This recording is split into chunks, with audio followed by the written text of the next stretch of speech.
I've got it in my ear. We're going to head across to the Match Now desk. Great to catch up with y'all, and I'm glad to see you so split on our California Congrats on later your on today. mid-season award desk. Yeah, that was huge. you guys won your own award. Yes, they got all of one nomination from themselves, and they also won the award Fairly impressive. By voting for themselves. It actually sounds like the Esports Awards in a way, actually. Anyway, we're going to jump now into this first match, though, because it is obviously the London Spitfire. They're looking for that first win still. It's been a rough season. They're -20 in map differential. Yeah, Sparker gives them a huge boost here, but I think it's safe to say that we were hoping to see our European teams clash at the top of the table and not fighting for table scraps in a matchup like this, where both teams kind of just need this win. I think Paris is a team that is, like, rising, has the capabilities to get to, like, middle of the pack. We've seen some good things for them, especially since they've added, Vistola and Drudro to the roster. London, we haven't seen that. Maybe Sparker is that player for them, but I still think it's a lot up in the air, though. No doubt about it. Again, it might take more than just the addition of a DPS player to change things for the London Spitfire, but here is your roster and the first appearance for Sparker and a new hairstyle for Blase. This London Spitfire roster, as we said, they're at 0-8 right now, Matt, and they're looking for something special. Again, no hero pools means it's a wide open field for hero selection, and the Spitfire have an opportunity to leverage whatever they've been working on in their time off, because, again, bear in mind, they sort of don't qualify even for knockouts, so they have that sort of extra time off to sort of prepare to make a real run at contention now midway through the season. Yeah, and I think what you would like to see for London is them to improve even just a little bit, right? Their tank line is looked overmatched in certain situations. I think Sparker should add a lot to the DPS, but I think until we actually see it in action, I'm not a believer just yet.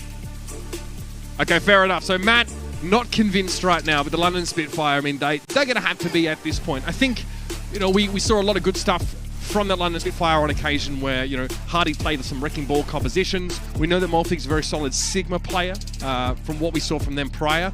But they're going up against the Paris Eternal, who, by and large, have impressed people. I think expectations were pretty low for that Paris Eternal roster. But they've managed to get 3 big wins throughout the season here, and not all of them were expected results here. So this is your Paris Eternal roster, and it only flashes briefly, but you can see it's going to be Suna and Naga playing together. Now, we actually, you know, heard a little bit about what teams are kind of playing right now, Matt, and seeing this Suna-Naga combination makes you think maybe it's like a Tracer Echo setup here? Yeah, that's kind of what you would think, seeing both of these players in the lineup. We know Naga was really strong on the Echo when we saw him play, and then Suna on the Tracer. So it may not be the preferred look of the Paris Eternal, but with these two players, you know, Naga 23rd in the power rankings by IBM, but you kind of rate him maybe a little bit higher than that, just off of what we've seen this specifically on Echo. Maybe he's able to be a little bit better, be a difference maker, and maybe Paris is able to make this their meta. Of course, the recent addition of Vistola was pretty impressive. I think he slots in beautifully in that off-tank role, Matthew. Turns up in a meta where a lot of D.Va is being played, and sort of demonstrates he has a really good understanding of just how to operate in this kind of setup. And this, by the way, this is a player, Vistola, who used to play with Sparker on the Hurricane, if I'm not mistaken. So there is history between these two teams. In fact, more than any other matchup you can find in the Overwatch League right now, purely based on how often these players all sort of were involved in the same matches in contenders. These guys know each other really, really well. And again, there's a lot on the line. Yeah, in standings, does it rocket anybody up into the top 4? No. But it's absolutely important for these two European teams to get each other's measure at this stage of the season. We're halfway through, remember that. Busan is going to be our first map in this series. It's bragging rights for Europe, right? I mean, these are the only two fully, like, European rosters. London is 0-8. I mean, you need a win here.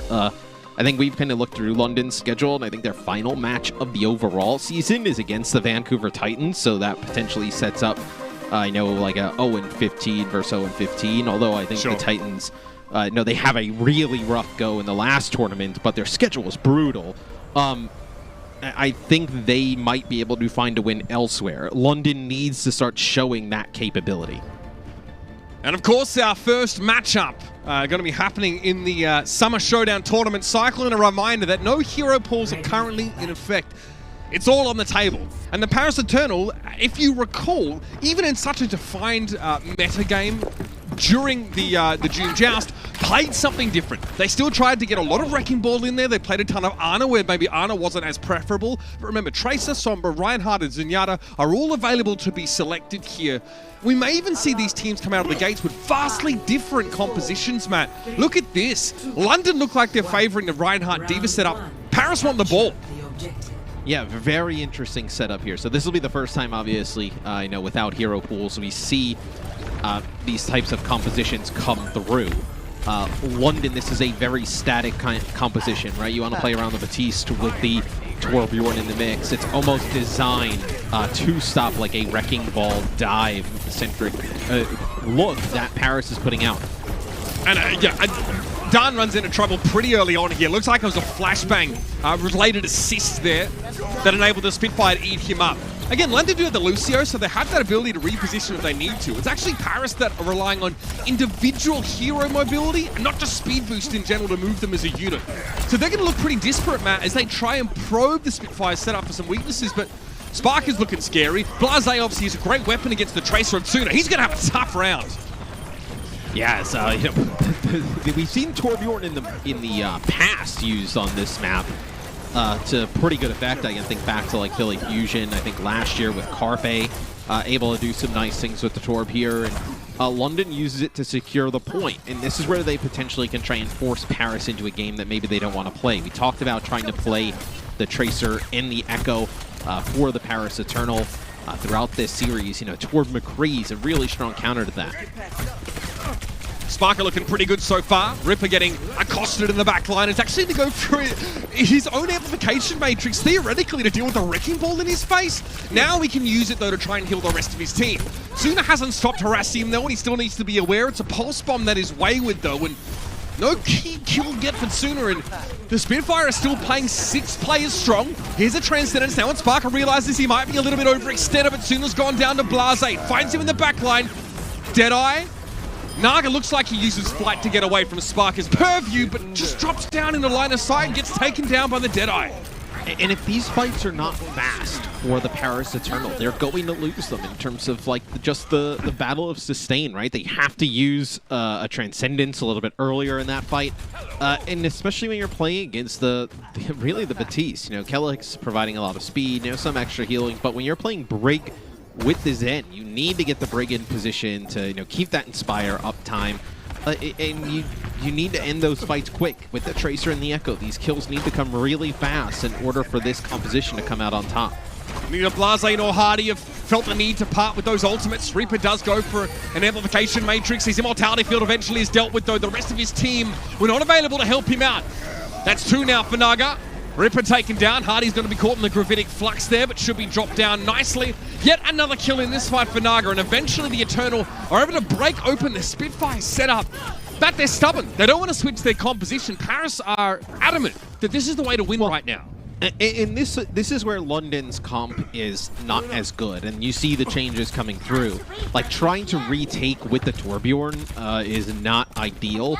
Bringing in the May, this is to try and probably just get a kill onto the ball, right? If you're able to get a kill on the ball, freeze him, lock him down, take him out, you feel like you can start to then storm onto the point. This will have Dridro actually switching off of the Brig, and he'll go Mercy, so just to pocket Naga, give him some more help up in the sky. Tsuna may be hoping to capitalize on a pile driver to get a nice pulse bomb attachment. That's an immortality field already used, but Dridro's gone down. Tsuna needs to get some value here with the pulse bomb, and he gets Sparker. That's 1. It's a 5v5, and Tsuna's forced to recall. Sees the Reinhardt being pressured down, and that's a Maywall set up by Blase to try and catch, potentially, Khan out of position, but it's Vestola that goes down. Reaper falls here to the focusing beam of Naga, and we're in a 4v4. It's been a very long fight. But Morphic's in a great position to catch some extra damage onto Dan, who needs to run away in the direction of spawn awfully quick. Okay, it's a self-destruct from him. He doesn't do much else at all. He can't even get back in the mech. He stayed there too long. He needed to double back with the rest of the team and play for point, especially with a self-destruct there. He would have been able to clear the point out. As you see, Nugget just able to stay on there with the Mercy, contest for a little bit longer. Yeah, Naga just dipping his toe in the water, trying to keep the point under control of the Eternal. The sound barrier now means that these Spitfire want to commit, maybe play a little more aggressive to try and have this point properly. Reaper getting pressured again on the backline by Dunn and goes awfully low. It's forced again to use an early immortality field, but the Spitfire have the point. Now the Eternal need to put their money where their mouth is. Somehow Naga playing on the high ground on top of the drum there. I think he duplicated a Reinhardt and dropped down in position. Can't do much from there but stall. Drudro also was hoping maybe for a resurrect there, but straight away Kellex heads up to that high ground, Matt. There's a pulse bomb going to be here for Sparker in a moment. It won't matter, it won't be needed. And a really good start there for the London Spitfire. They realize what the Paris Eternal probably want to run early on, and they come up with a composition that is able to counter it. It's a lot of like what we saw in the first tournament of the year, right? Different compositions on different maps used to counter really specific stuff. London has a great call there at the start. They actually go back, at least what it looks like here, to the Tor McCree. So they feel like that Paris is going to play the same exact thing. This may work out great for London here, map 1. Absolutely. Despite having the Lucio, the Spitfire do want to play a slow style. They switch to that May, hoping to maybe catch some individuals or find some way of neutralizing Dan. Nice job for Reaper, who was getting pressured very heavily by the enemy Wrecking Ball, and essentially, Matt, had to get things done on his own. Yeah, see, London they're going to try and take position on the point. They want the Tracer to try and go into the back line. This time, though, instead of running the Brig, they run the Mercy. So they do have the extra, just HPS to be able to sustain some of these early fights. That is done. Yeah, he got booped, and then it looked like a little pile drive off the side. So nice play there from Kellex. Yeah, I think he tried to pile drive it to maybe you can sort of translate forward a little bit with the pile driver and stay alive if some of you clips with the edge, but yeah, it wasn't to be the case there. Great start for the Spitfire. What an easy way to win a fight as well, by taking the Wrecking Ball out so early from an environmental kill from Kellex, who was an absolute veteran of the Overwatch League at this point, Matt. If you are Paris, you need the ball to be able to dive the backline, because you have a Torp turret there next to a Batiste who has the immortality field. He puts it down, obviously probably has like some kind of like diva peel as well.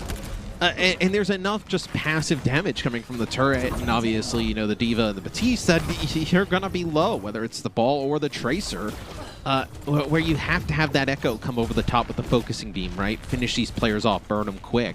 If you're not getting that type of action, this comp's not going to work, just like how it didn't work on the first point. Here's the ball again, pile driver.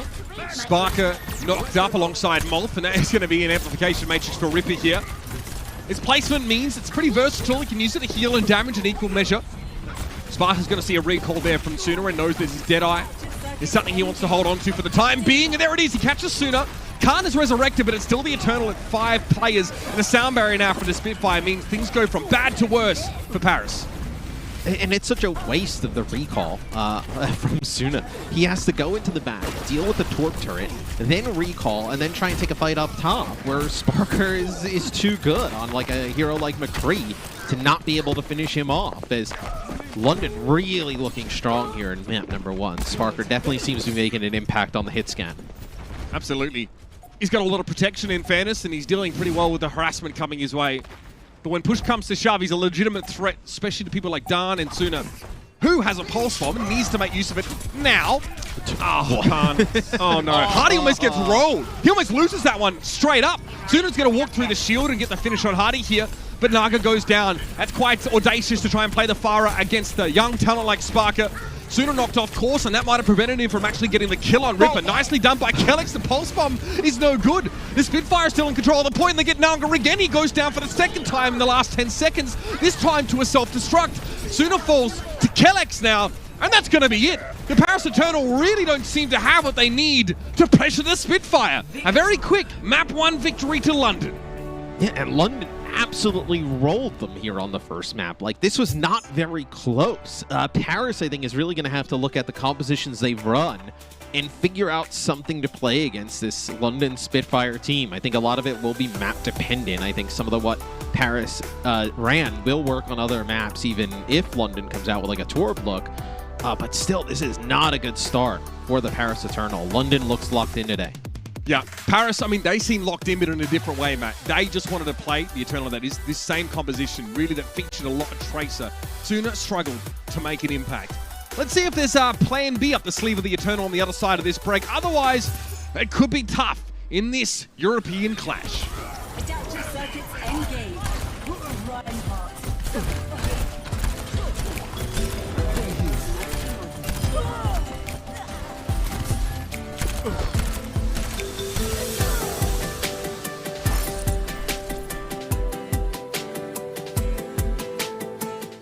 The Overwatch League is brought to you by T-Mobile, America's largest and fastest 5G network.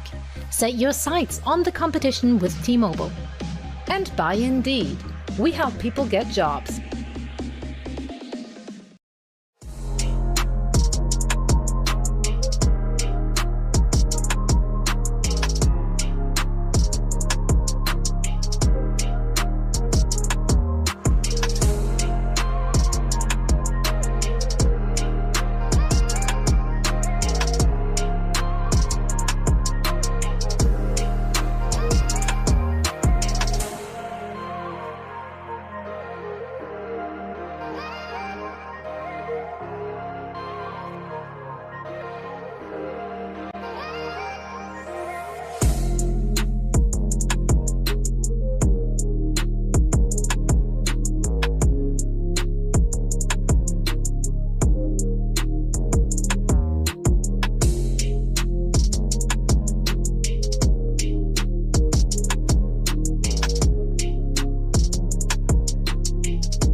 The Overwatch League is brought to you by Coca-Cola, the official refreshment of the Overwatch League, and by IBM, the official cloud and AI partner of the Overwatch League.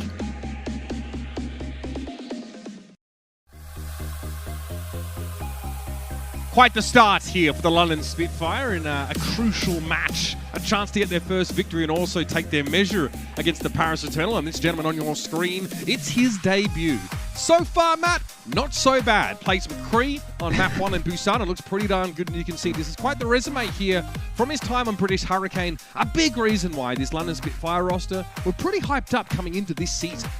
Yeah, not bad at all. And I think a lot of London fans, and probably even the team, was waiting for him to be eligible, right? He is that hyped up of a player. Everybody expected him to come in and perform well And to have a debut like this, at least at the start, I think it's a really good positive sign. If you're a player for London and you kind of seen him obviously play like this in scrims to come out and win that first map in a big fashion, definitely gives you a lot of confidence going forward in this series.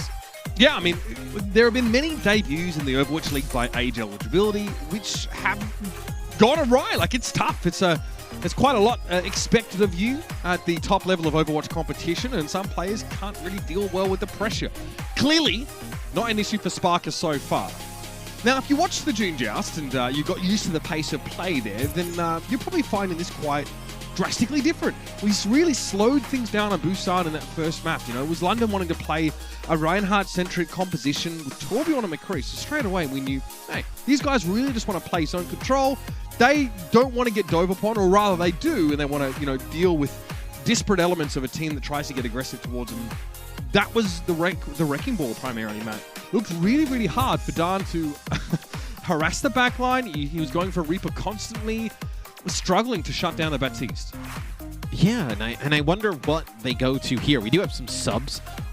It'll be Shax that comes in for Blase, so this potentially is like London's, at least in my opinion, like strongest DPS duo, right? We've seen Shax do really nice things in the past, and Sparker seems to be a little like living up to some of the hype that he thought. We do have Onigod coming in here for the Paris Eternal, so we know Onigod very flexible in what he can play, numerous different heroes. I think just gives Paris a different look, which they're intending to do probably on the second map.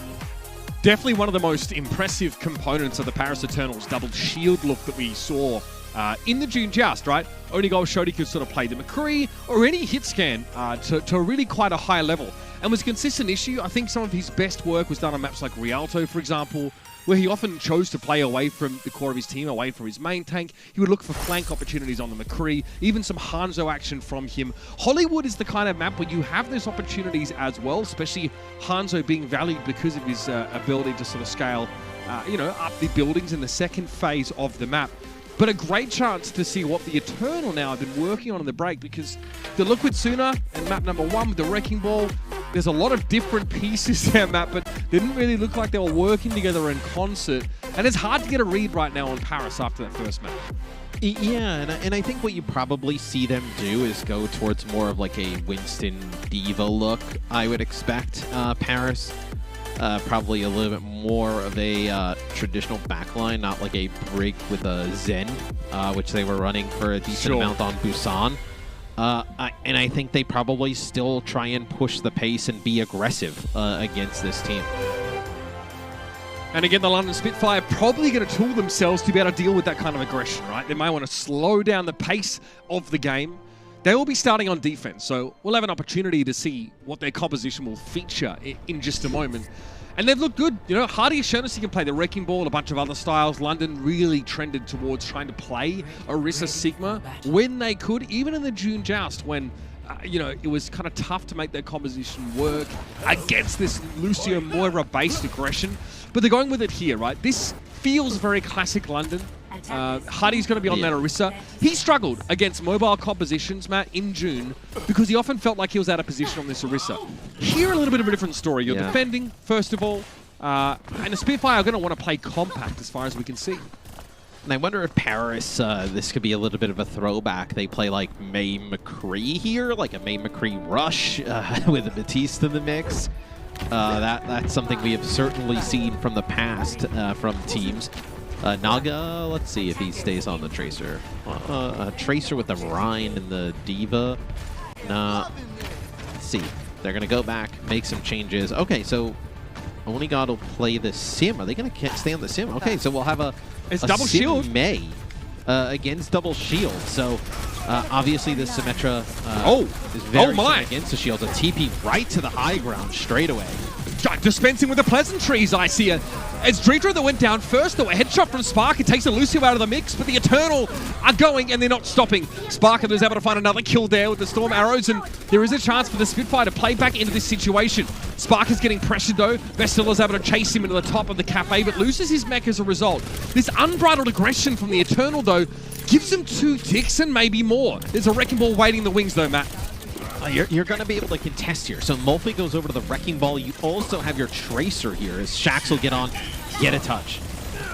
Kellex gets rid of Khan. That's not a good start for the Eternal now. Losing their Baptiste, of course, he's playing with the rest of the Eternal in a Death Ball, but this means he's just as easy to access as the rest of the Eternals lineup are. Sparker has been absolutely ferocious so far. At least 4 final blows for him.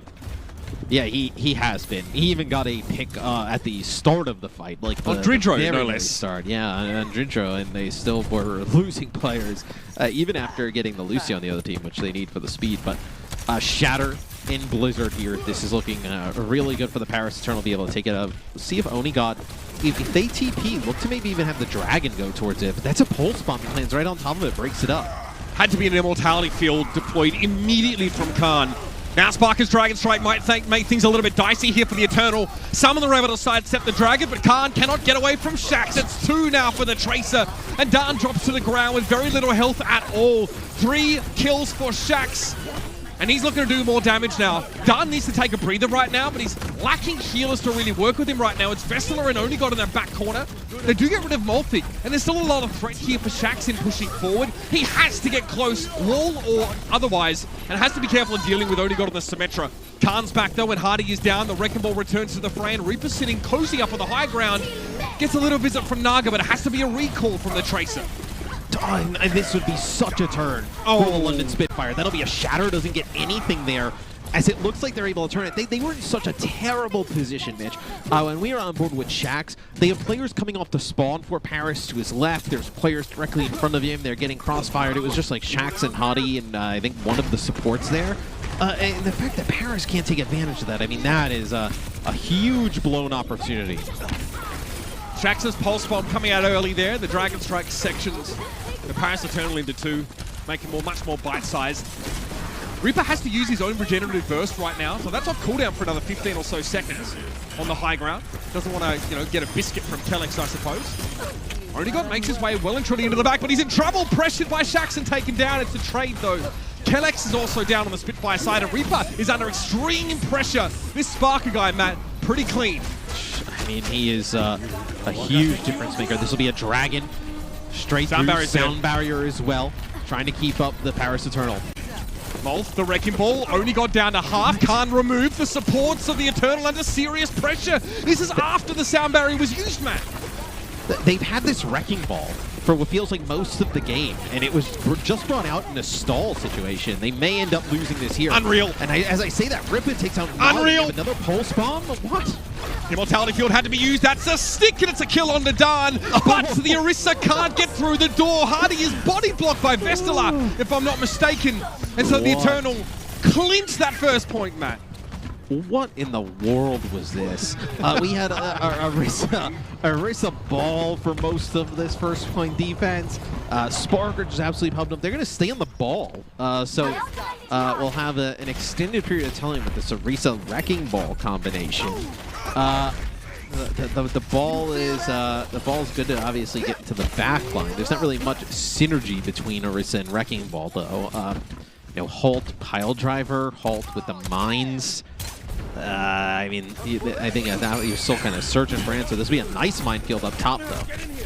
Khan knocked away, has to use an Immortality Field for his own survivability, and he might be in trouble. Someone's pressuring him from behind, and Shax, he actually walked through the defense matrix of Vestala just to get the final blow. Gets rid of Khan. And the Spitfire might have a chance to stabilize here. Yep, Kellex gets kept alive by the Immortality. And that minefield from Molfig allows them to control the high ground. Paris is pushing out. They had one player on the cart trying to get control of that high ground. Force London to either take a fight on the cart, turn around, or take the long way to get to the high ground. But being able to just swing up there on the ball and drop the minefield, you're able to take control of that high ground yet again. So we'll have Onigod go back to Sim. So the TP here plus the speed boost could be used to get down in a position to land a big shatter, but only a minute on the clock. Not a ton of time to mess around. Because Paris only got like a 2.5 minute time bank after taking point 8. Here's a teleport. What does that do? Like he's looking quizzical right now. It just means the Eternal can get to... They're still on the low ground, Matt. You're right. They're in the same spot, just coming from the opposite direction. The Stork's about to deliver a very explosive baby, Matt. Shax is waiting here with a Pulse Bomb. Okay, Exo Boots used there by Khan, and it's a sound barrier. So Shax is waiting now. Be patient. He'll try and wait this out. But in the meantime, looks like another teleport. And Sparker's Dragon Strike gets eaten by Vestala. This has gone all wrong for the Spitfire when they were ready to end things. Yeah, they're going to have another fight, though, at least. So this next fight coming up, you'll have the Supercharger and you'll have a Pulse Bomb, but you end up using your Amp Matrix there, tried to use a Dragon to get anything. I mean, that's a huge eat by Vestala. So Blizzard's going to be tough to deal with. Last fight scenario here for the Eternal. Dan wants to set up a shadow. He tries to TP ahead of the Orisa shield. There's a supercharger there. He'll get it, but that's the pulse bomb that Shax was waiting for. It's 2 on the knockdown there. A great Maywall's going to keep Hardy out of scrutiny for the time being. Even knocked down, but the charge is decent. It's still not enough. Molt takes down Dan en route, and that shield there, Hardy can hide behind it as the self-destruct comes down. No one's affected by it. Vessel is forced to charge forward and get rid of Hardy, and he does. And from the side, Drudro's trying to have an impact. Shax is very low. He's a long way from that healing orb, but he recalls back into his area of effect. Now Drudro's in trouble. Immortality Field gets used, but is taken down almost straight away, and there's another pulse bomb in the works, Matt. This could be devastating stuff. Minefield in play, but it's Sparker with 2 to end the job. And one of the craziest plays there was when we were on with Don, he actually goes to that Shatter.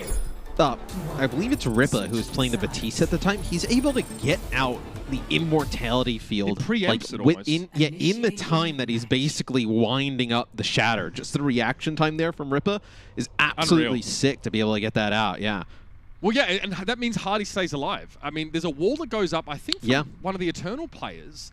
Maybe they're trying to section off Hardy or someone else. He eventually gets charged, but he stays alive. He gets bought time by Reaper's really clever instincts as he pops that Immortality Field down super quick. That is so hard to do. And London in a really good spot to potentially take this map as well. We talked about really, Paris Eternal. They have they looked good in our last tournament. In the Joust, they look to be a team on the rise. And London, I mean, they have not won a game yet, but this definitely looks like one that is more than winnable. As that is jumping right into Onigod. I mean, that's such a tough position, especially as a Lucio. Like, where are you going there to avoid any of that damage? Paris, they'll play an Orisa Sigma on defense here.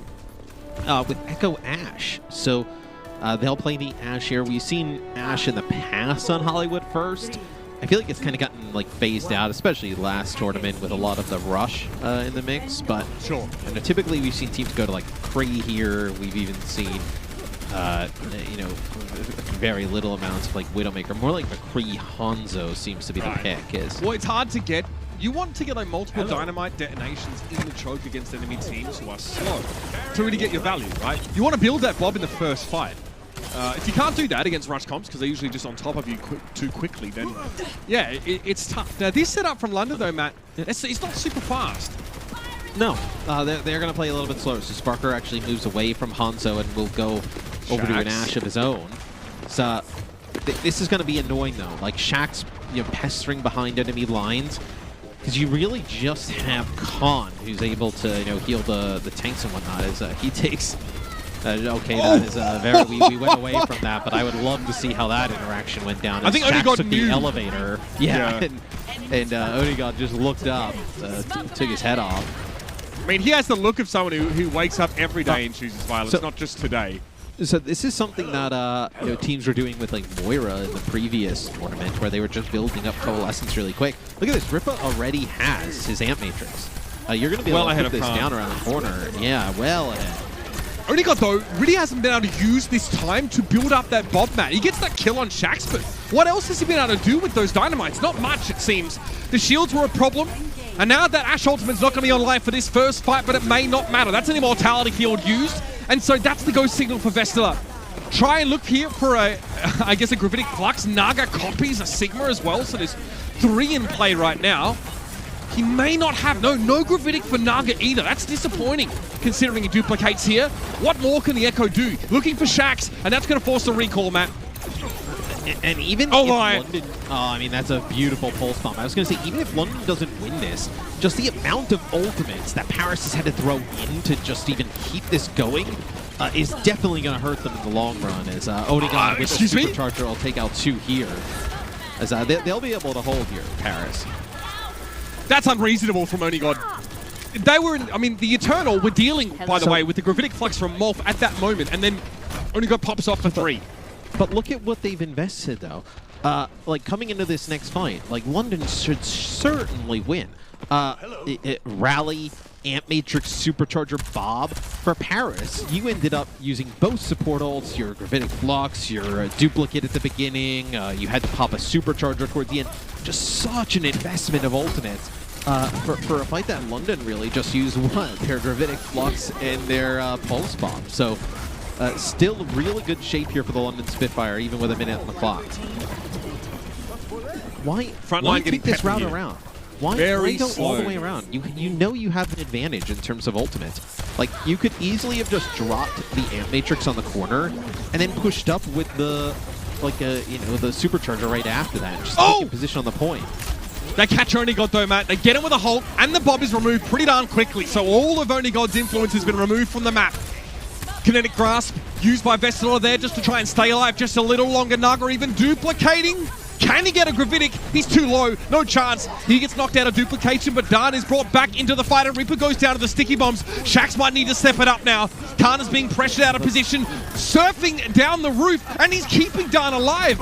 Meanwhile, Naga has been removed here, but that's a nice shot from Khan. Removes more from the situation. Kellex is low. Spark are trying to buddy up with him right now, but the Spitfire are no closer to capping. But by wrapping all the way around, London set themselves up to get crossfired. Because they have to push onto the point. Then they're getting shot from the cafe and by the players directly in front of them. Just a really odd scenario as you do have Hottie on the ball here, try to get on, get a touch, as they have to keep this overtime rolling. Kinetic Grasp desperately from Molf to try and keep his team alive, but Hardy was out of position, he was so low, forced an early immortality field, and now the Spitfire are getting absolutely chunked down. Only God seems completely unbothered by the fact that there's a Wrecking Ball and Tracer in his face. Shax is removed, Naga goes down randomly. That's ridiculous. Good resurrect there from Drudro to keep him up, though. The Mercy's getting pressured a ton, even though she's in Valkyrie. But Only God strikes again. Molf is down. And here's Shax now just taking a moment. He has a Pulse Bomb in a moment if he can stay alive long enough. And that's why he recalls so early. He's so afraid of dying early. Only God was on the tower. Drops down now. And Shax goes up. Sees nothing. Hardy's been removed. No, that Pulse Bomb doesn't connect down. A little bit too quick on those Exo boots, Matt. And the Spitfire are running out of gas. I mean, this is such a long fight, but it does not look good. That's a Bob that comes out here from Onigod. Khan will take out Shax. He was the one who's really contesting for a very long time. Players will fall, and Paris Eternal, they get a hold here on point A. And man, I think London, they'll go back and watch this VOD, and they'll be pretty upset about how they use that ultimate advantage. You know, they, like I was mentioning, they wrap all the way around, and when they do that, they have to push onto the point, which gives a scenario where players coming off the spawn for Paris are up top in the cafe behind them, and they're trying to fight in front of them from like two different angles. If they would have just taken the fight, I know on that first corner they could have used the Supercharger to push them even further back. It would have made Paris's life very difficult to get back on and contest that point. Quick substitution. Onigod comes in, and the Eternal look absolutely reinvigorated. It's time to see now if the London Spitfire have a bit more up their sleeve, because they look sluggish on the attack. Stick around, everybody. Map number 3 is coming up soon.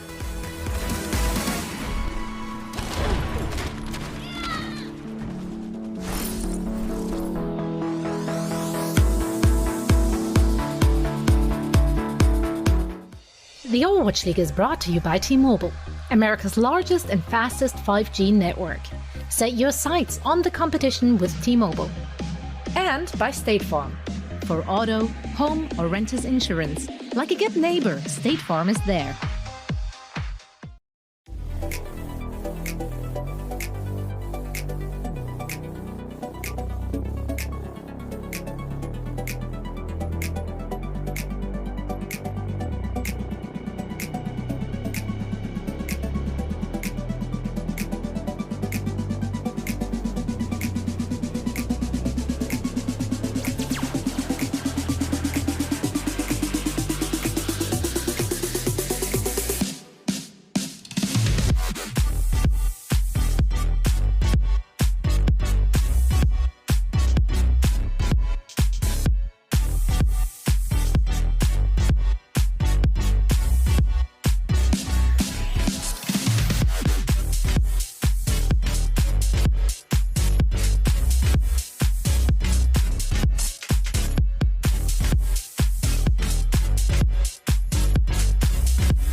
The Overwatch League is brought to you by Cheez-It Grooves. So much flavor, it's a mind crunch. TeamSpeak, the official voice supplier of the Overwatch League. And by NetApp, the official data management partner of the Overwatch League. You know the drill by now, Pred gods. New tournament means new bracket. Can you get a perfect bracket for the Summer Showdown? Good luck, because the meta looks like it's all over the place so far. You can head over to pick'em.overwatchleague.com to submit your picks for this week's matches. Now, yes, it's a Lucio statue. Chat, I know what you're all thinking. Oh my gosh, that must mean... Don't think about it. Just go and submit your pick'ems and worry about that in a couple of weeks' time. Especially this game. I'm very curious to hear where people's pick'ems are, because this was a unanimous unanimous Paris Eternal decision on the desk. Yes. Khan, of course, is in that top 10 of Batista. Of course, we now have our hero power rankings with IBM Watson, with a rating of, 93 it is. So, he's up there for sure. But that is, I believe, below league average by comparison.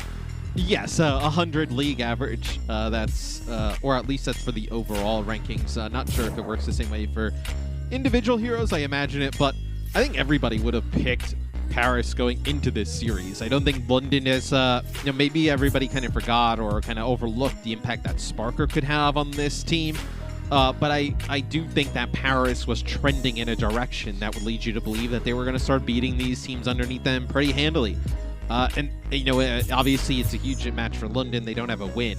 But it also is a big one for Paris as they try and march back towards 500 for the season. 3-5, you're really close. You get an easy win here. You can't afford to give this one away.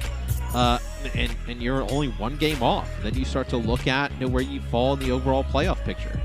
Yeah, I mean, this could really define the rest of the Summer Showdown for either of these teams. Getting out on the right foot, it's a bit of a cliche by now, ladies and gentlemen, but it's suffice to say, really important for these two teams to get a burst of momentum starting early. Now we have our third different DPS permutation for the Paris Eternal. Suna gets subbed in here for Naga, which may indicate that there's not expected to be any echo here. Yeah, as the next map is Watchpoint Gibraltar, so with a lot of access to high ground for even heroes who don't need the mobility or kind of have the mobility to access it, Echo becomes a little bit tougher to play. Especially you think about trying to play on offense and Echo in the second phase of the map, trying to go up towards the ship. It's not a good time. So I think you don't need the Echo as much here. You can make that substitution. Here's our map leaderboard for Watchpoint. This is all time presented by Xfinity. And the Paris Eternal last year were on the receiving end of one of the most egregious shellackings we have ever seen on Watchpoint Gibraltar. And I'm sure this roster probably not too bothered about it, because that was a very different Paris Eternal roster. In fact, much of that roster actually was the Dallas Fuel roster, who are doing really well right now. So again, any given day, you can see some of these kind of wild results on these maps. And Gibraltar is an interesting one, Matt. Normally, it's a long one. Normally, it's quite the slog for attacking teams to make their way through this one, but we've seen a few exceptions, like the aforementioned. For the Paris Eternal and the London Spitfire now, though, we're curious to see where they settle between that sort of aggression that Paris brought and that sort of slow play from London that we saw especially showcased on Busan, but also to a degree on Hollywood. Neither team got very far through that map, and that bodes interestingly for Gibraltar. We do have another different kind of composition that comes through, right? So, double bubble for London Spitfire on defense. So I think you're starting to see some of the stuff we saw during the main melee, where a lot of different map-specific compositions. You have Sparker on the McCree, so McCree Tracer. Suna gonna TP players to the high ground, then go over to the Tracer himself. So we got a mirror matchup on both sides. A wayward Bionic Grenade connects with Sparker there, which means he can be a little less aggressive for the time being. Couple nice headshots there, puts a lot of pressure on Hardy, who drops down to contest. You see where Rip is sitting here? He won't want to move from here if he can, but that card is going to move under soon and force a relocation. That's a three-player Bionic Grenade, Matt. That's filthy. And I think that's all set up by the damage that Hardy took before. He actually gets slept, so that's when he gets slept, all that damage comes down, and then Rip has to use the Biotic Grenade. But coming up to the high ground, man, beautiful grenade there from Khan. You saw 3-4 players get purpled. It just makes everything tough for London to fight out of that, as the Tracer just starts to move the cart, so you have this great high ground control. Fun fact, Khan, we said he was 9th in the league on Batiste. He's actually also 9th in the league on Ana coming into this week. So a top 10 player, whichever flex support role you give him. And there's a nano boost ready to deploy. Dan is going to take that, thankfully, and now push straight into the core of the Spitfire. It is a sleep dart, but Dan's not worried. Now the Deadeye gets interrupted by the Primal Range, and this is not where you want to be against the Flying Fists of Winston. Would you even gotten the Deadeye? I mean, did they nano the Deadeye? I would love to know that. I think we did. We saw. I want to say they did. Nanoed. Got blown up awfully quick. I don't know if he. Yeah. Yes, well, he I did think nano so. with the Primal Range, right? For Dawn. So, I mean, that is. You end up burning through 2 of those ults there for London. Maybe you think that the Deadeye with the nano is able to finish off that Winston in time, but that's a pretty risky play if that's exactly what happened. And if that is the case, then all of that early damage that Sparker did, that sort of converted into an ultimate, goes to waste. Dan's on cart duty right now. He'll start shoving it here. And it's a rally for the Paris Eternal here, so they're pretty adamant about trying to take this shuttle control. At least the shuttle itself. The high ground's another issue. Vessela might have a decent opportunity to make use of the gravity, fires it off into the backline. Sooner, can he get there? No! He can't get the pulse bomb into the grab. He gets caught on a grab of his own. Not ideal, but the Eternal's still able to muscle through here. It's a bit more of a brute force solution, but Hardy's gone down again, and only 4 remain for London. And the cart still moving here for the Paris Eternal. Kellex had to use his rally up on the high ground to just try and keep everybody alive long enough to try and contest. And I really like what Dawn is doing. Get up there on the high ground, make an impact, make it very difficult for them to just drop down and contest. So much threat here from the... okay, no, I think that was a... Okay, Dan's able to get the pulse bomb connection. At least Sooner was able to get the pulse bomb connection, rather. So the Paris Eternal still push through. But you see there, the nano boost for Dan. He didn't have to do much with it, Matt. He didn't dive deep. Didn't look to try and dive any backline. Or just stay on the cart. And both supports get this front spawn. So you're going to get free cart progress here for Paris Eternal, probably up to the first corner. Because you can't come out and even peek and kind of, jiggle and touch on the corner because you don't have the support. So I mean, this is a composition as well. Look at That's this all gives about such ult great cycling. position here. Look at this. So Primal's going to be up for Dan. And Khan can probably build a nano in like a decent fight. Here's the nano for Hardy. Deadeye from Only God. Splashed immediately. Sparker just goes in, interrupts that, but now he gets Solminsu. Dridra is going to be there to help finish off that kill. And Only God now seems pretty confident dealing with Hardy, who has no one to help him. A biotic grenade thrown from afar, but then he gets purpled by Khan, who had to give up his life for it. All this time, even with these fights, the cart's just still moving. I mean, if you're Paris, and they're going to, trade back and forth and have these 50-50 fights, but allow you to continuously move the cart, you'll take that all game. This is pretty quick, That'll Matt. be a grab, locks them in. Yeah, I mean, this one is... this one's a quick one. 344 in the bank here for Paris. Really very fundamental play from the Paris Eternal so far. The way they pushed into the second phase of the map. This is what you expect to see from the double bubble composition. You're cycling a lot of ultimates. Staggers hurt you so much more, not because of the cart progress that you lose, but because of how much more ult charge gets given to the enemy Winston and the enemy Ana respectively. And being able to get constant nano primal rages to shut people down. I mean, I'll be honest, Dan looks in his element right now.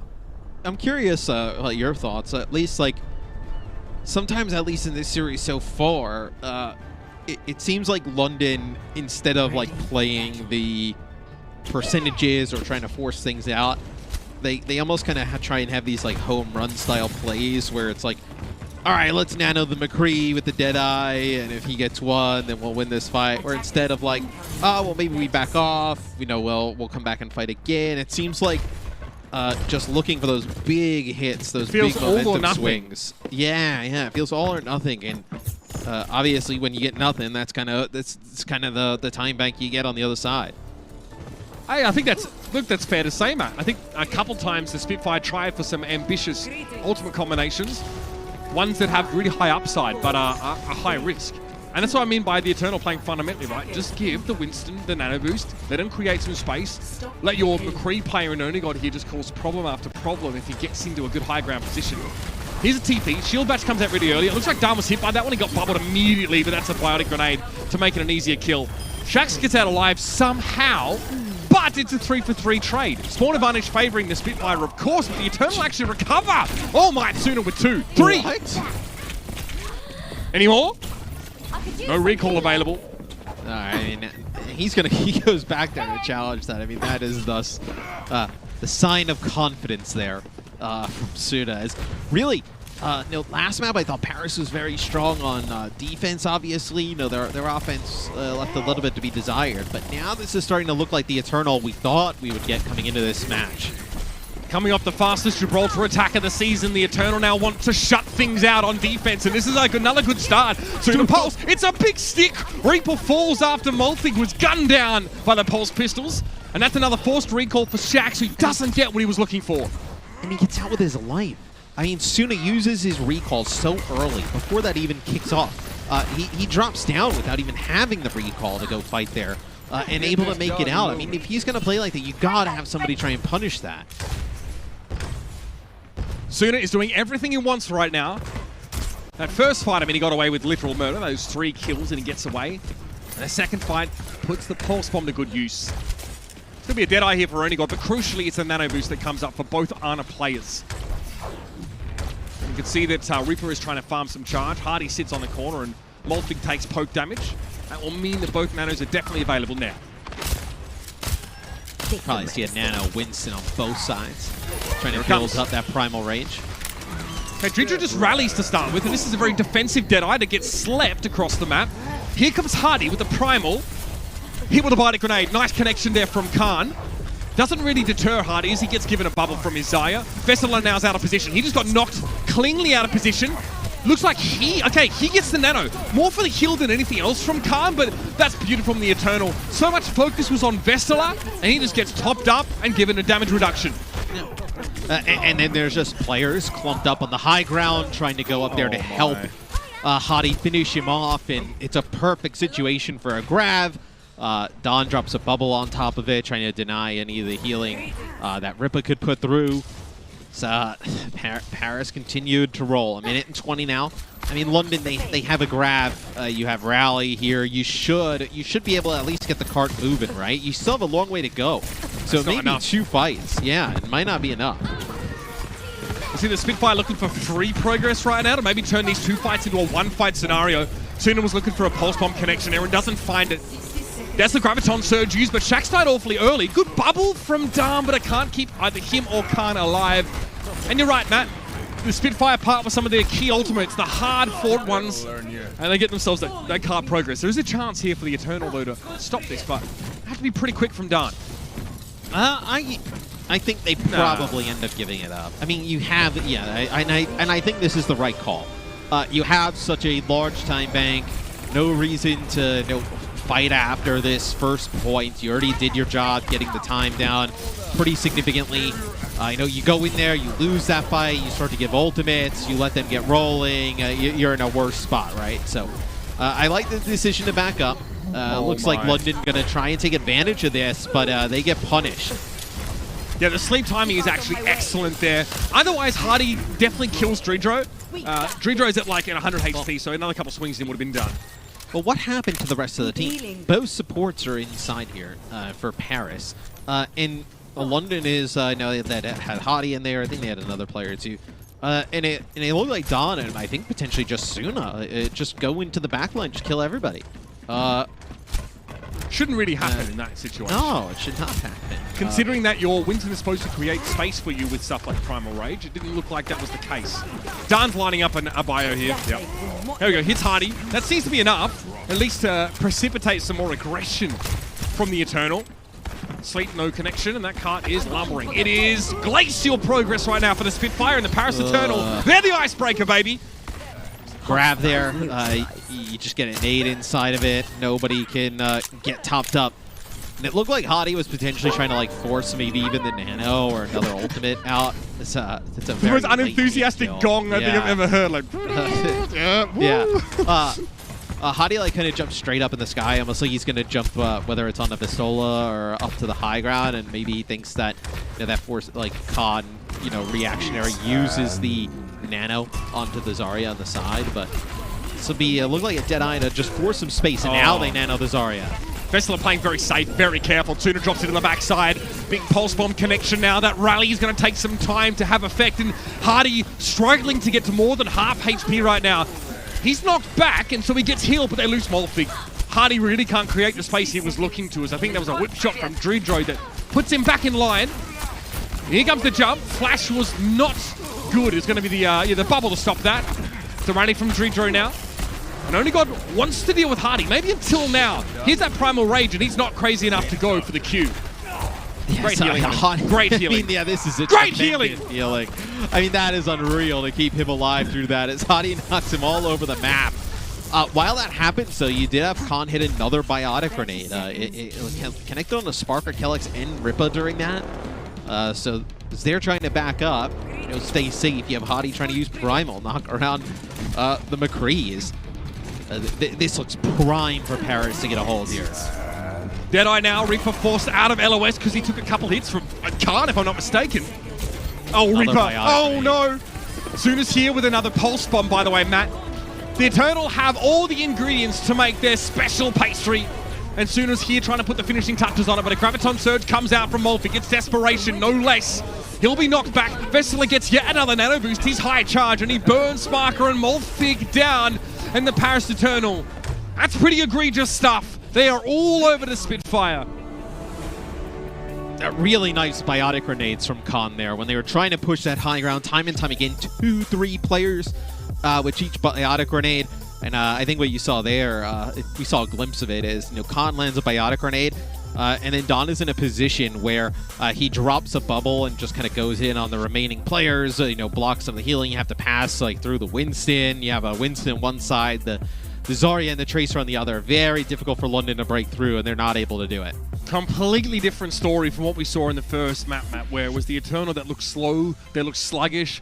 They have the fastest attacking time in Gibraltar this season so far, and then they back it up with an absolutely indomitable defense. This is what Eternal fans are looking for. This is how you get back to 500 in this season, and Paris are making a good show of it so far to start off the Summer Showdown. It's map 4 on the other side of the break.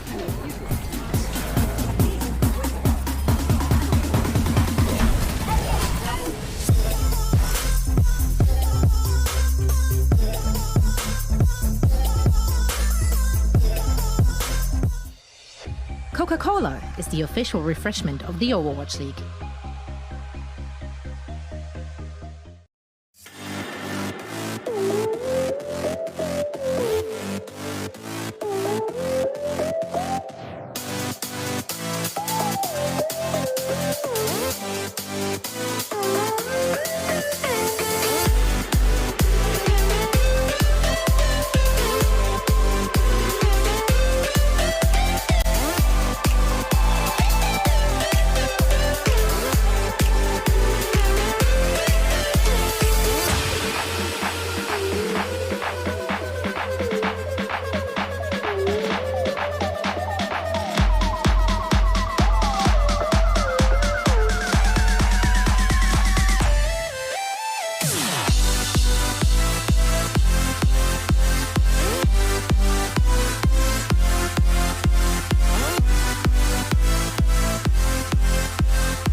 Well, that spring in the Spitfire's step is starting to look a little bit more like a limp now, Matthew.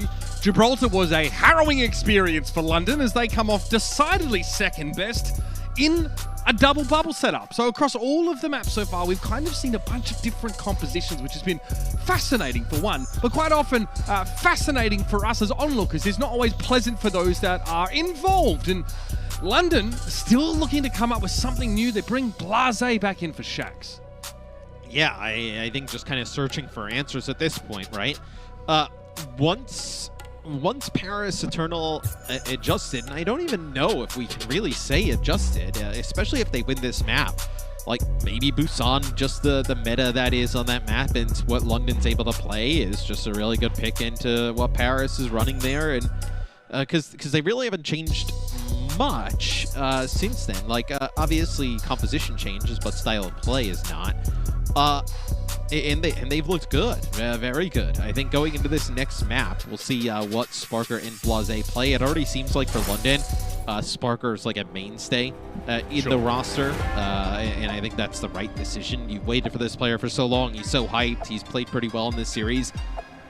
Keep giving him run, where it seems like that other spot is up for grabs. You do see the next map in the set will be Hanamura, so do we see some more of the hit scan? Do we see more May come out? I think we've seen some May, some Mecha already in this series. I think we'll kind of, throughout this week, right, with the first week of each tournament, we do learn a lot in terms of the meta and what people like to play. I think at the first kind of look at it here, obviously, in this series, I think we can tell this is much more close to what we had in the main melee than more teams kind of coalescing around one lineup of heroes. Absolutely. I also think, first of all, nice use of the word coalescence. I appreciate that. I think that crucially here, the meta is may not be so different to what we saw in May, Matthew. We looked at the patch notes, I think, during Watch Point this morning. There were some changes, right? Moira gets some adjustment, Baptiste Exo boots, a couple little things here and there. Nothing that breaks the game. Obviously, not like a new hero was introduced or a gigantic balance change like the one that's on experimental right now. So, that means that it's all on the table. And we've already seen like a bunch of different archetype played in this series dependent on map. And I like that. I don't know how you feel personally, but seeing map dependency in comps, I think it's great. And I also think with not much time in between stages, and everything unlocked, you go back and revisit some of the things that were working at the beginning of the year, right? Especially if you're a team that just struggled in the last set. Paris will come out here on offense. This will be a TP. With a May setup. Do they go to the high ground or do they go point? High first, then drop maybe to point, I think. Especially with that Arista. They've been going like to the top right and then going in, but they go straight to the point, no fear. Hardy is able to get out alive. Crucially, no one from the Spitfire actually dies in this first foray from the Eternal. So, Matt, they have a chance to regroup here. And Sparker has a pretty tasty little off-angle to do with Only God first, and a big dynamite connection already to 46% ult charge. This is good for London so far. Yeah, they do end up giving up. That looks like they actually got that second tick, so they do give up 2 ticks. And they have Khan build up this amp matrix. I mean, they almost have to. What is the other option? If Hottie stays there and then the May wall comes up, he's dead. They kind of have to. I mean, that is what it looks like. That's what it would have looked like. Minus the amp matrix, that's exactly how that would have played out. It's tough to play this for Hardy. He always has to be aware. Okay, can't. Really, bro? Okay. His own immortality field. Yeah. And he's trying to keep himself alive. He knows he's the key source of healing throughput right now for the Eternal, and they want to brawl. They need that healing to be strong throughout the fight. Khan's already halfway to his next amplification matrix. They won't need it in this fight. Those May walls, they hit different. I mean, he's a freak. He's a freak. Unbelievable for this team, right? I don't hate that at all, especially when Mulfig is the only other tank. You have your tank kind of pushing back some of their players, and he's just pumping up in this damage into you. You just put your immortality field down, you use your self heal, and there's nothing you can do. Yeah, I mean, imagine if you had this guy playing alongside the likes of like Hulk and Skipjack like 3 years ago at the German World Cup. Like how different things look. Oh my God, the throwback. The talent's been developing, man. That's crazy. There's a shadow here for Dan. Vessel obviously has a self-destruct. So here's the what do you- TP. I mean, other than space, this high ground doesn't give you much.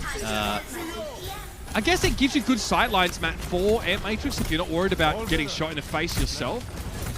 Yeah, they can't exactly drop to point though because of the Amp Matrix threat from London with Ripa. So the Amp Matrix is like just kind of get traded out there when you're trying to vie for space for Paris. Okay, they walked into that. I think Blase sees the teleporter and just sticky bombs it. The timing's great. You can't ask for much more than both supports with one sticky bomb salvo. Blase with a fresh haircut. Little Yeah, looking kind of clean. Looking kind of Draco Malfoy. How about it? little blonde for the summer. It's not that Yeah. bad. Blonde boy summer coming up. Hopefully he Yeah. can get himself some sun. Hopefully he can get to Hawaii. Yeah, That'd be nice. I mean, that'd be Real the nice. ideal way to do it. not just go sit out and watch it on your phone. Yeah, you get to. That wasn't before even they the go TP through, stick. yeah. He just hits them. Very nice. All right, so Hardy plays the off angle here, oddly enough. I mean, he plays the sacrifice himself to Blizzard potentially angle, but this will be a wall and the TP that comes on down. So see if they jump down and challenge us. They have to know Naga has this Blizzard. They can't all just jump onto the point.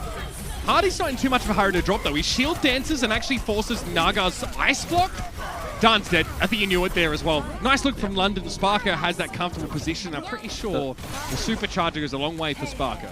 The second point's been really well played by London. I think Paris probably has to revisit this comp, maybe change something up, because they're now falling for the bait. When Paris TPs to the point, they're not coming in and brawling, and that'll be Naga going over to Reaper instead of the Mei. So this may be used to just kind of challenge Hardy up on the high ground a little bit more.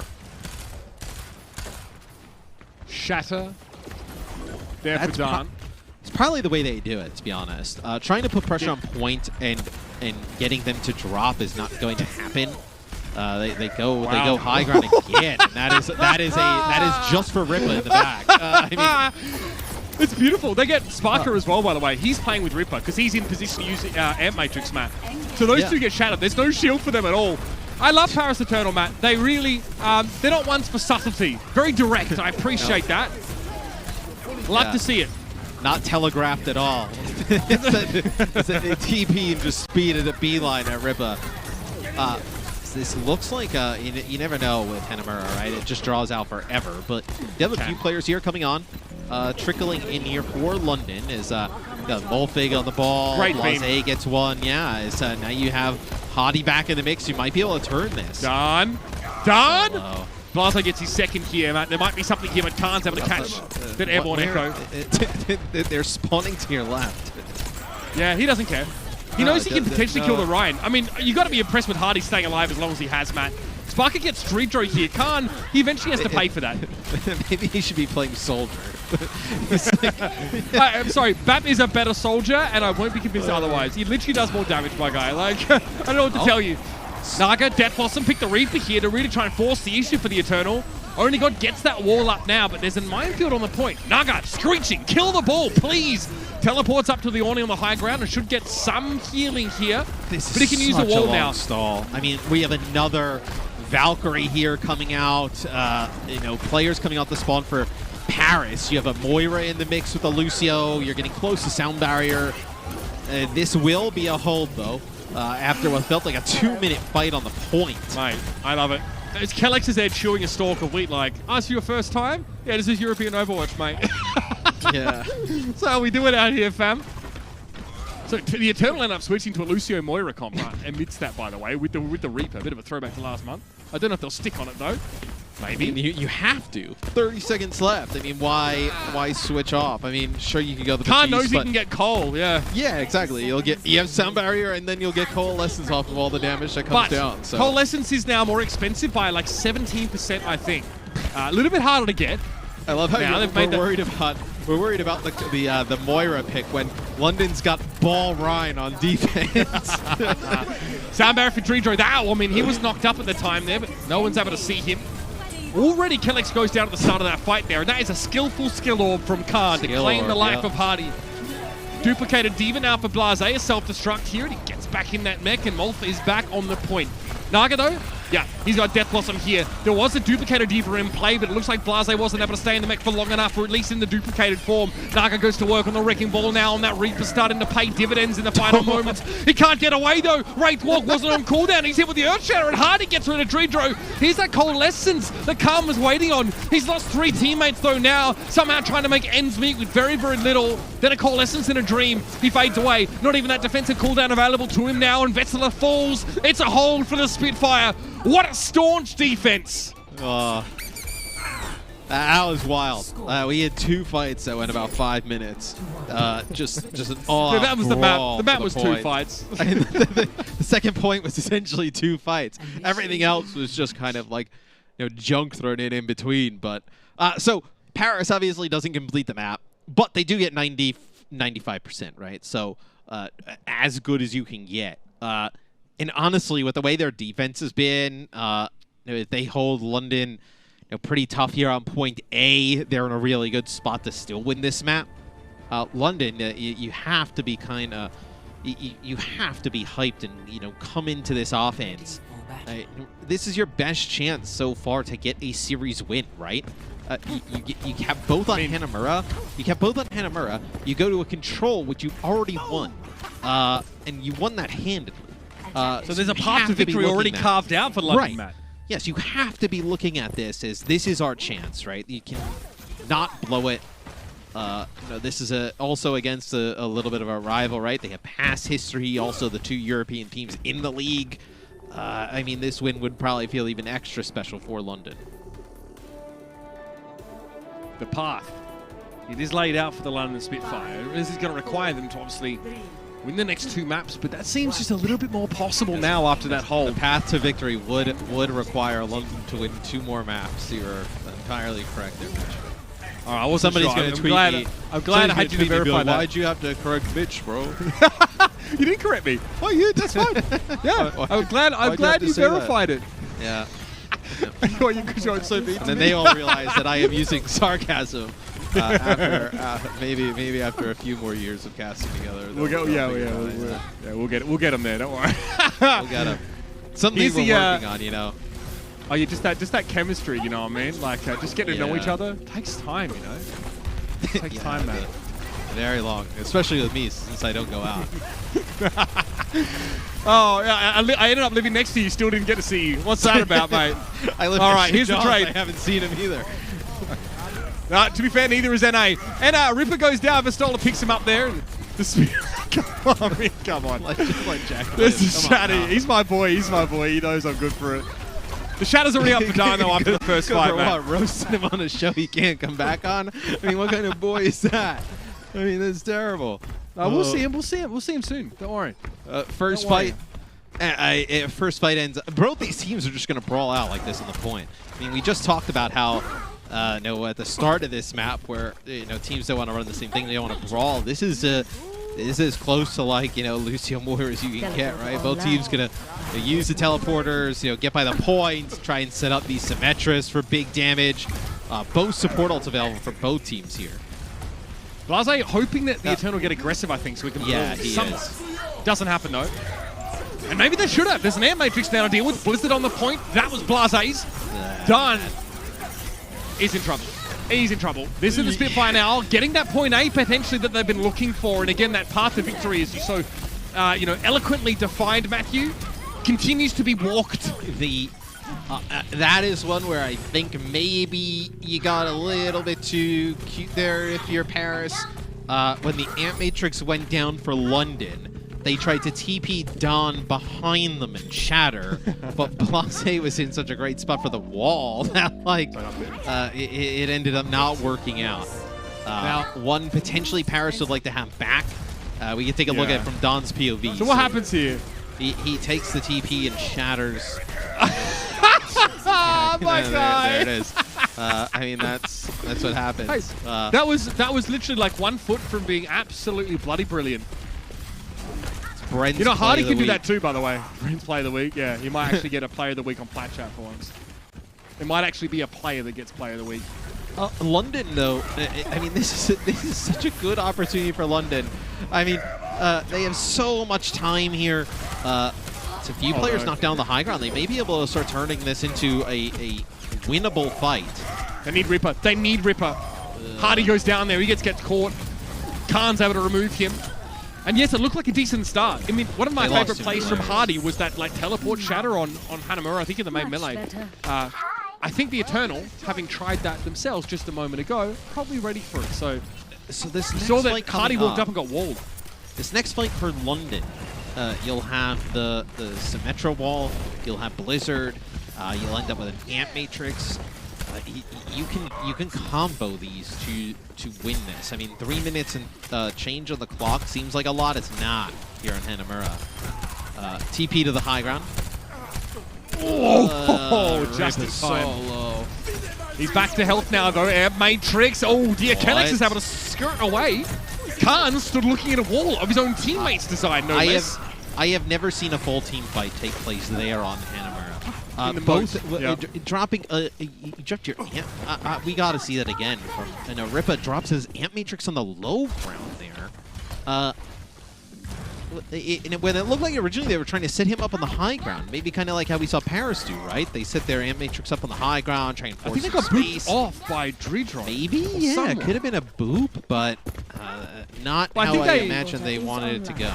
No, I think they set up because they think they're going to get committed on. Okay, so here's okay, nice wall. This really shuts that high ground down. It's a little narrow, but it's enough for the Spitfire to move on to the point now and sit behind it. So here's where you poke from behind this wall. Only God on Symmetra doesn't want to play this range. This is awful for him, but he has a wall of his own. He pops that now, and the shoe's on the other foot. Naga, careful. Oh, Hardy. Okay, Sound Barrier keeps him alive, and he goes a little too far. Kellex able to get the kill, and the attacking Spitfire now have a 5v5, but Dan strikes once more, and it's Sparker down. The wall there, the May wall, not sure what the plan was, and Molfig is taken down by the remake. And I was just going to say, if you're London, do you consider moving away from this? And they do. So put Sparker on the McCree. Now you have a set goal, trying to get him up on that high ground. You can get him set up there with Rippa. They can cause some serious damage with the way we've seen Sparker play. A minute 30, still decent time. Time for what? 2-3 fights, really good fights. This will be a May wall that splits off Sparker. Doesn't seem like Paris wants to engage on it. No, I mean nothing more than an annoyance for Sparker, I dare say. However, Ant Matrix sees for both teams here. Spark hoping to get some value out of it now, but it's going to be a May wall thrown up by Naga. Dan's knocked out of position, looking to punish Kellex for this position, but can't do it, so he charges half health to the point. Trying to get back into position to defend, and the Earth Shatter came in. It catches Only God, but somehow Dan gets in position in time. He gets Hardy with the Fire Strike. He's shattered as well. Great recovery from Dan. He was way out of position, Matt. Here's a Sound Barrier from Dredron available if needed. Yeah, and I think he's obviously waiting for that Blizzard. They know Blase probably has the Blizzard by now. No progress made, though, by London. 40 seconds on the clock. You're getting real close here. Not going to have anything else. I mean, you're going to have a Blizzard to counter this. Onigod is going to have the wall. This is, London may have squandered their opportunity. Naga calling for the Blizzard. He knows it's time to go wall up, then Blizzard to make sure there's no chance of that being eaten by Molfig. Hardy's down. Not a great starter. Now Naga can dance around his own wall. Quick ice block, and he is screeching commands right now because the Eternal realize they might have done this. They might just be able to hold off the London Spitfire. These two teams so defensively oriented, Matt. But when push comes to shove, it's the Eternal that can stand up. And the Spitfire that may have to shut up now. Only God, don't know how he expected to survive that. Doesn't probably see the Fire Strike coming his way. High ground control for Reaper. He had the Ant Matrix, but he didn't have any targets. The Eternal so cleverly hide behind that Lantern on the point, and he's in the Mortality Field. Khan lets it go before he dies, and it does help to keep Ryan up, but this could be the turnaround. The Spitfire have the players now. One tick, that's two. On the high ground is Vessel trying to shut down Reaper. He does get the kill, and Odigod's going to come back. This could be a turnaround. Unbelievable. Sparker needs to shut down more than just the enemy McCree. He got 2 kills, but Dredron's all over him. Now it's Molfig on the point, and Kellex trying to keep this going. Recall forced by Blase. He backs away to the right-hand side of your screen, but Kellex can't escape. He's 1 HP, somehow staying alive for so long. Vessela gets desuited, but that's it. The shatter from Dan to shut the Wrecking Ball down, and Molfig can't pick himself up quick enough. Vessela would love a mech back, but he's got plenty of teammates now, and that is it. So tantalizingly close for the Spitfire, but they will be denied their chance and a map 5 comeback. Oh, I mean, they almost pull off like a miraculous comeback there towards the end. Just they fall a little bit close there. Is Paris, they hold on. They obviously lose map number 1. That's where London looked their best. I feel like London, they're so close, Mitch. I think they just make their adjustments in-game a little bit too late every single time. Putting maybe Sparker on the McCree a little bit earlier there would have paid off, but the story here is Paris Eternal. Paris Eternal get another win. They follow up what was a pretty good tournament last tournament, the June Joust, with a win here in the Summer Showdown. That moves them to 4-5, getting very close to being even on the year. Matt, I'll be honest with you, that might have been one of London's easiest games so far in the Summer Showdown. I think their next matchup is against the San Francisco Shock. So tough for the Spitfire. I mean, this is a difficult pill to swallow, not just for the bragging rights and the European rivalry reasons and all that, but being 0-9 at this stage is really not what you were hoping for. Sparker looks great in his debut here, but the London Spitfire, it's some technical things, like you mentioned, maybe sticking on the quote-unquote wrong composition for a little bit too long. They managed to adapt. They look like they're able to at least challenge Paris in terms of like a micro aspect, an individual aspect, but when it came time to find the right composition, to break down that point, they fail again. Their attacks is where they've fallen over so far in that series. It was obviously the attack on Hollywood and the attack here on Hanamura that end up in Gibraltar, right? All the attacks that end up really hurting them in a bad way. A lot of moving around from London as well. I'd like to see them probably decide on like a DPS duo. Like for me personally, you have Spark on like the hit scan and keep somebody like Shax in there on the Tracer. I think that's like your premium duo, right? And then bring Blase to kind of move around in some of the other roles. But still, London not able to find a win here against Paris. Paris, they look shaky at the start, but really settled into this series. Look like the Paris we expected. Absolutely. And I think another element that's been consistent for the Eternal has been the domination of one particular player. Our player of the match presented by Xfinity once more goes to Khan, who looks great. We highlighted him as sort of a top flex support player using his Batiste stats. His Ana stats also see him in the top 10. He looks very good. And what I love is a lot of the time his Exobit usage has been unbelievably good. Khan's also very good at using those rooftops to keep him off the ground for a longer amount of time until he can sort of do this stuff again, until he can have his key cooldowns coming back on. His Ana looked great. I mean, Dan looked unstoppable when being backed up by this kind of Ana play. The ult cycling on Gibraltar looked fantastic. And frankly, the Spitfire had problems killing Khan. They couldn't get to him. And quite often, Khan would sit back and Ant Matrix himself and say, okay, let's go. I'll do the heavy lifting myself. Whether it was on the Ana or the Batiste, he was incredible, right? Really good use, like you mentioned, of his Ant Matrixes. He was using the Immortality Fields. Just a huge force on offense as the Batiste. And then just on the Ana, especially on Gibraltar, being able to control the high ground, the big biotic grenades, perfect timing on the nanos. They have themselves a real standout player here in Khan. Excited to see how he continues in the Overwatch League.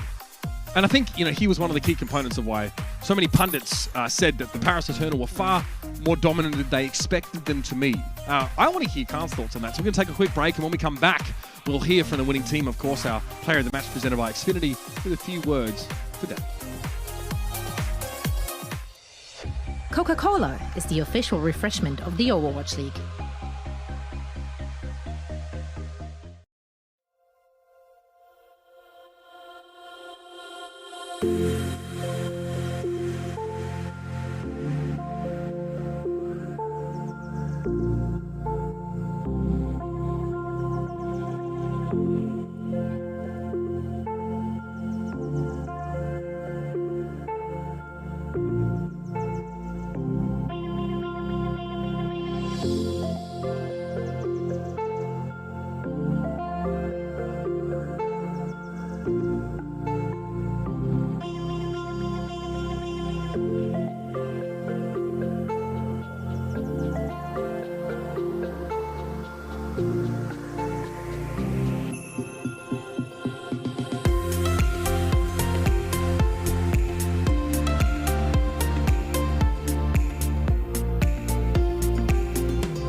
Welcome to Game Break presented by Cheese It Grooves. We're joined now by Khan from Paris Eternal. Khan, congratulations on the big win today. Thank you.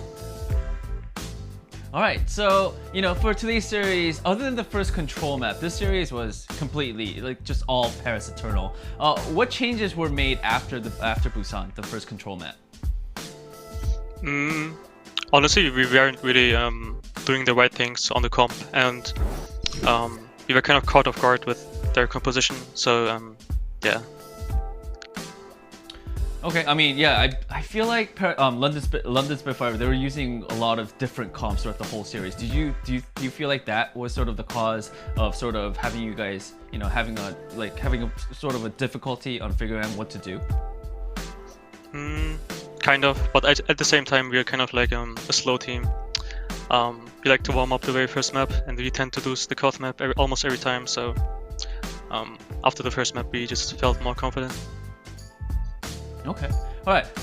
My second question, I sort of want to, get your sort of insight on the meta currently. Now, I know this is, the first week of the Summer Showdown, and with the lack of hero pools currently, a lot of teams I feel like, are going to try a lot of different things to figure out what the best composition is going to be. It is again still very, very early. But what do you think is, what's your personal opinion, like what the meta is going to be for the Summer Showdown? I think most teams are still running the same comp from the last tournament, the Moira Lucio Monkey Diva comp. Okay. I think that comp is just the best right now, and who knows, maybe we might play the comp as well at some point, but no leaks. Okay, so we'll still have to see as a week progresses, right? Yeah. All right. Well, thank you so much, Khan. That is it for the interview, and hope to see you soon. Thank you. Yeah. All right. Thank you so much. Let's head back to the desk. Thank you so much, Danny and Khan. Congratulations to the Paris Eternal and all its fans. Now, the last battle for Europe was a quick 3-0 win for Paris Eternal. This one, again, a win for Paris. However, London did manage to win their first control map this season. And overall, I think, the score might not suggest it, but they had their chances. They were able to hold Paris to first points, etc. So there were some ups and bright spots, and one of the bright spots I want to talk about, Reinforce, getting your thoughts here. Sparker, it was his debut performance, the first time we saw him. He came in highly anticipated. Did he meet your expectations? I mean, he absolutely did. Okay, you don't get away with the win here against the Paris Eternal. It's rough, right? Because he tweeted out just now as well. He really wanted to get the win on his debut, couldn't make that happen. But Sparker, I mean, he was lights out on this hit scan roll. I thought it was fantastic throughout the match. Really what you wanted to see from the London Spitfire starting off the Summer Showdown. Some energy, some ferocity to this roster, because you saw early on in this series, we saw Shax come out, we saw Sparker come out, and they started putting on these fantastic DPS performances that really made the London Spitfire come alive in a way that they really haven't so far this season. It's been disappointing so far, now 0-9, but still you had some good things happening. They started off here on Busan as well, they got the map win, shutting down Paris Eternal quite firmly, to be honest. And then as well we went over to Hollywood, and that was a pretty close match. Again, playing from the rooftops here, kept seeing these dives from Shax, and he was in the backline of the Paris Eternal, kept hitting fantastic pulse bombs like these ones. And still Sparker was just doing his job on the Hangzhou. But it really was all about the Paris Eternal. This is a team that is now shaped up to bring some sort of team identity to themselves. They have nice cohesion between the entire roster. And here on Gibraltar we saw Khan's Bionates. I mean, they were fantastic, so influential in the end result of this match. So overall, I think the story of this matchup is great debut by Sparker, but Paris Eternal, they're proving to be the European team here that has more team cohesion and has better team coordination going into the second half of the season. Absolutely. I'm very excited to see more of them. Khan, as you mentioned, had a phenomenal game on Ana as well as on Baptiste. Some great avoidance of pulse bombs from the other side, which I actually was a big fan of. I wish I could pull those off. However, Paris Eternal taking that first W, and London Spitfire will remain winless. Now, I want to move on and talk about the next match we have coming your way. It's a repeat match of the opening day. Gladiators will take on the Shock, who will be without Grand Finals MVP Striker. However, they do have their hit scan specialist Ons back in the mix, which a lot of people are very excited about, Costa. Yeah, there's a lot of storylines coming into this match. Obviously, the whole San Francisco Shock shakeup, the Arns in, Striker out. We don't really know what the influence of that is going to be in this match, especially seeing as the meta is very much up in the air. We just saw that London, Paris, and there was a lot of different looks, so it didn't really help me in terms of being more confident in the Shock coming into this match. But on the other hand, we talk about the Gladiators, a team that's constantly trying to get to that forefront, right? They've always fallen short every time they've played against good opponents. But on the other hand, they've beaten everyone that they need to beat. So they're consistently looking for that really good victory over a good team. And this could be the catalyst, right? Once they get this win against the Shock, they can run it through and maybe actually start to make a trip to Hawaii seem possible, a stage win potentially possible. So anything can happen for the Gladiators, especially now that Kevster is here in Los Angeles. He's going to be playing on low ping. This is the person we've been promised. We've finally seen his face. So everything is set up to be a great match, and honestly, the storylines are just going to be coming left and right, so I'm just hoping for a good match. Did you predict a close one, Reinforce?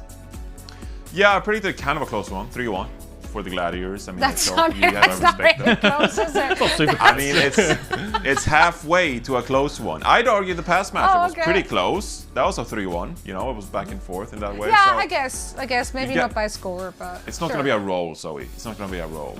All right. I predicted I can guarantee it. Danny, still feeling confident about our pick? It's ours now. We share the burden. I mean, honestly, I should be, because and I am, because you know, my season prediction is that the San Francisco Shock is gonna win everything. So yeah, I gotta stick to your guns. yeah. You dug the hole and now it's time to sleep in it. Now it is time for Crunch Time presented by Cheesy Grooves, and this one is actually a very special Crunch Time because we want to wish a crunchy congrats to the winners of the Cheesy Grooves Game Box promotion. That's right, you may have seen some mind-crunching unboxing videos by the likes of Super, Dante did one, I think TK as well, around the Melee, and each of those boxes was filled with a flavor pack premium that each of our lucky winners will actually receive. So the lucky winners are Brandy Lindstrom from Oregon and Samantha Thomas from Florida. So congratulations to the two of you. And we're now ready for our marquee match of the day. LA Gladiators will be taking on the San Francisco Shock. And for all the action, we once more hand it over to our very favorite caster duo, Uber and Mr. X. You know, you can't do that, Zoe. I'm tired. It's first is Brett and Josh, that's your favorite. Then it's us. Like, is always the favorite. You think we don't listen to like the other segments that we're not on, or something like that? I mean, yeah, that's what I'm banking on. I turn it off when Brent starts talking, but before that, I'm listening and I hear the throw. You know, that's you got to be careful. I listen all the way through. But with you guys, I really mean it. Like the others, I'm just playing. But you've said that to them as well. I mean, exactly that. Yeah. I insult them a lot more in my transitions than I insult you. Yeah, you should go by that. True. Like, go by amounts of insults. And you know what? Usually the opposite of love isn't hate, it's actually indifference, Zoe. Okay? It's indifference. Just ignore you during my toss? Is that what you want? And we're done. No toss. Just like, let the box come up and everyone just starts like moving like meerkats. Like, am I supposed to talk? All you just say is like, all you just say is casters, and we just appear out of just nowhere. I like that. Not even names. This is going to be a 6 series. The last series, I actually felt the last series actually could have went 5. I actually thought London, like, that was maybe like one that they could have pushed the distance. Obviously, they don't. I feel like this series, it's massive for both teams. No, neither of them have been to Hawaii, right? So none of them have any of those extra like league points. And if the Gladiators get a win here, I think they're tied, where they would both be 7-2.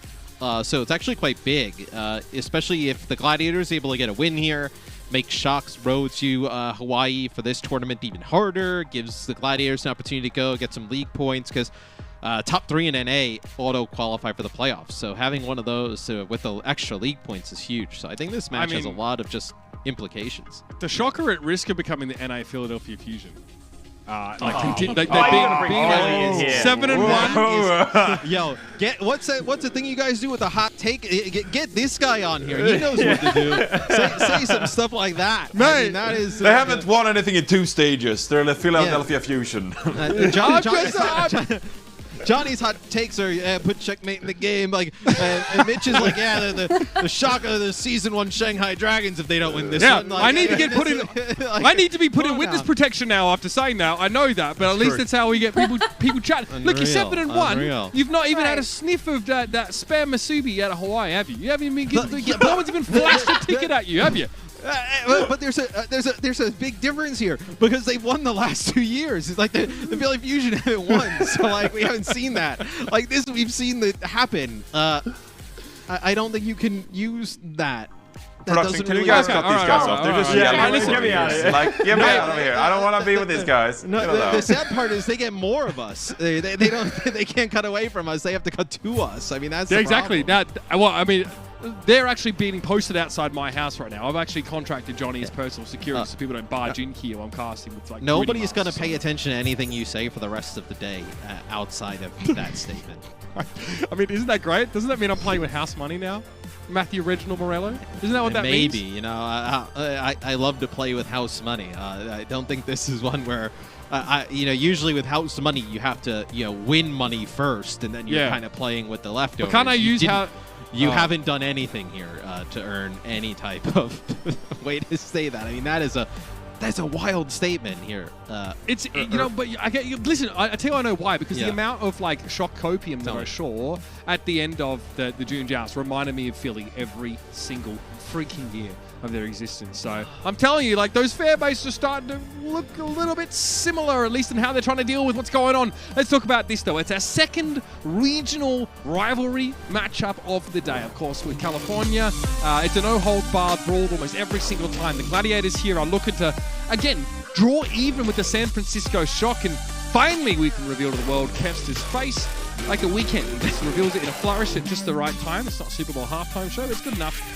And again, Kevster has been incredible, face or not, but now he's in the facility with this team, and you should expect much from him. Well, right now he's playing in the same room as his teammates.